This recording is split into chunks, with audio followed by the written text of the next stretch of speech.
Dernière partie de cette émission, je suis avec Jean-Yves Chenet. Merci Jean-Yves, vous êtes le secrétaire de l'association Mémoire. Nous sommes devant la croix du Père de Montfort dont nous allons parler.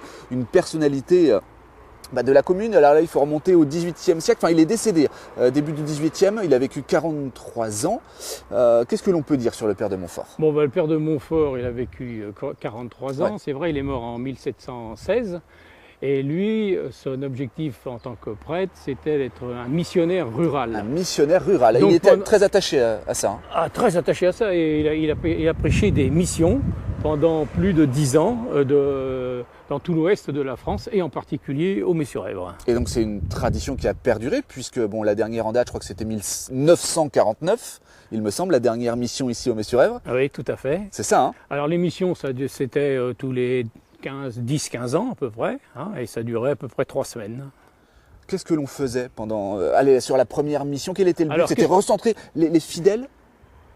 Alors, qu'est-ce qu'on faisait pendant une mission? C'était un moment religieux très intense, qui était très important. Spirituel. Très spirituel. On parlait de la vie, de la mort. Tout à fait, et avec des cérémonies le matin, le midi, le soir, et avec beaucoup de réflexions. Et puis là, ce qu'il faut dire, c'est que c'est quasiment toute la population du Mets qui assistait, en gros, à ces missions. Pratiquement.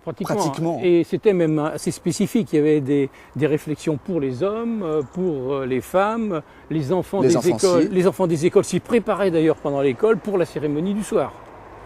Mais encore une fois, le but du Père de Montfort, c'était d'éviter que certains tendent vers le protestantisme.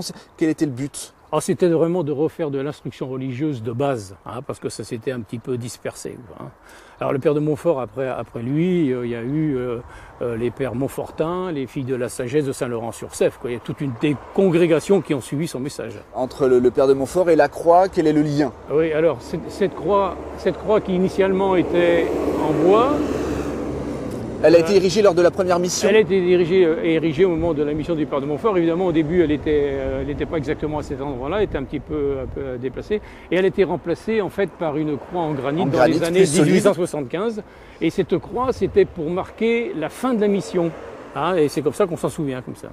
Et vous avez un témoignage exceptionnel, d'ailleurs que les téléspectateurs vont pouvoir découvrir sur les images. L'une des dernières manifestations ici. Oui, alors l'apothéose, c'était vraiment le dernier jour. C'était le dernier jour. C'était le dernier jour, avec une procession qui regroupait tout le monde, avec les hommes, les femmes, les enfants. Certains étaient déguisés d'ailleurs en pape, en ange, en croisé, etc. Mais là, on était à la croisée justement d'une mi-carême, d'une fête religieuse. Non, c'était quand même très religieux. C'était quand même très religieux. Et bien sûr, avec des cantiques qui accompagnaient l'ensemble de cette procession. Mais il y avait toutes les associations locales, que ce soit l'Union musicale, les gymnastes de l'énergie, au moins pour celle des années 1900. Ça mobilisait quasiment la moitié de la population. Et à la fin de cette procession, on érigeait la croix tous en chœur. Voilà. La fameuse tradition. Et pourquoi ces missions se sont arrêtées, Jean-Yves Chenet? Disons, le niveau religieux de la population a baissé. C'est comme partout ailleurs. Et donc ces missions sont devenues de moins en moins intenses. Qu'est-ce qui vous plaît, vous, Jean-Yves Chenet, au sein de l'association, dans ce que vous faites au quotidien, qu'est-ce qui vous plaît? Ce qui me plaît, c'est d'abord de montrer que le Mets, c'est peut-être la petite histoire, mais c'est la petite histoire dans la grande histoire. À chaque fois qu'il se passe quelque chose au niveau national, il y a aussi un impact local. Donc pourquoi ne pas le dire et pourquoi ne pas le faire savoir? C'est aussi une façon de s'intéresser à la grande histoire. Quand on sait qu'on a des proches qui ont été impliqués, c'est plus intéressant. Et du coup, le fait de partager cette passion avec d'autres métais, c'est toujours sympa en plus. C'est toujours sympa, puis ça crée du lien social. Ça crée du lien social, de la relation très intense. Voilà. Jean-Yves Chenet, je pense qu'on a fait à peu près le tour. Alors il y a plein d'autres choses à dire, ce sera l'occasion d'une nouvelle émission, pourquoi pas. En tout cas moi, je remercie bien évidemment les membres de l'association Mémoire de nous avoir accueillis comme ils l'ont fait.